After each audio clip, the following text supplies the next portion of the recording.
நாமக்கல் மாவட்டம் ராசிபுரம் வட்டம் நாரைக்கிணறு அன்சர்வே பிளாக்கை வந்து 1954ஆம் ஆண்டு வந்து காப்போனமாக மாற்றுறதுக்கு உண்டான அறிவிப்பை வந்து தமிழக அரசு இதழில் வந்து கொடுத்துருக்காங்க. அந்த அறிவிப்பு இன்னைக்கு வரைக்கும் நடைமுறைப்படுத்த முடியாமே இருக்குது. என்ன காரணம்னு பார்த்தா, அந்த பகுதியில் வந்து மக்கள் வந்து இன்னைக்கு வரைக்கும் விவசாயம் பண்ணிட்டு இருக்காங்க. இது இப்போ இருந்து இல்லை, இந்தியா சுதந்திரம் வாங்குறதுக்கு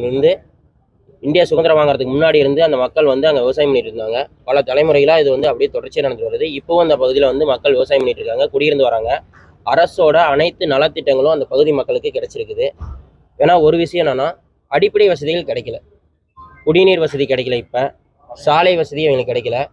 இந்த தமிழகத்தில் இன்னைக்கு வரைக்கும் அப்பகுதி மக்கள் வந்து ஒரு அகதிகளாக வாழ்ந்துட்டு இருக்காங்க.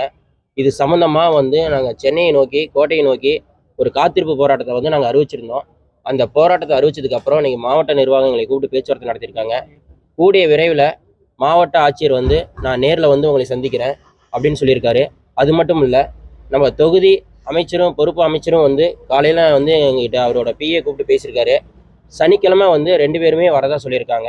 இவங்க 2 பேரும் வந்து பார்த்துட்டு அதுக்கப்புறம் உங்களுக்கு நல்ல முடிவாக நாங்கள் வந்து எடுத்து தரோன்னு சொல்லியிருக்காங்க.